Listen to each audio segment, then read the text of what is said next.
Dzerzhinsk 31 Desember, pasukan pengintai dari Brigade ke-132, tentara pengawal ke-51 Angkatan Bersenjata Rusia, berhasil menghancurkan posisi musuh di area pemukiman Dzerzhinsk. Operator UAV pengintaian militer tersebut menghantam mobil, kendaraan lapis baja, dan infrastruktur musuh menimbulkan kerugian besar.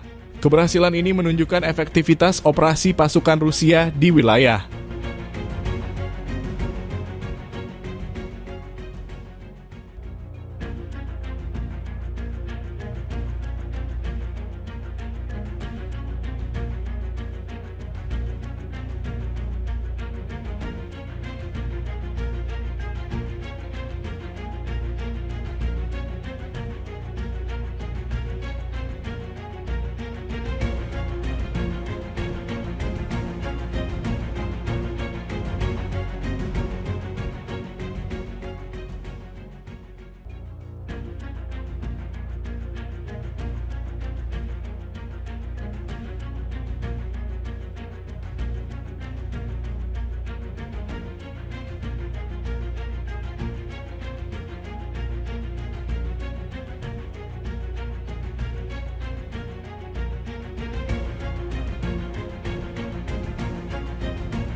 Download Tribun X sekarang, menghadirkan lokal menjadi Indonesia.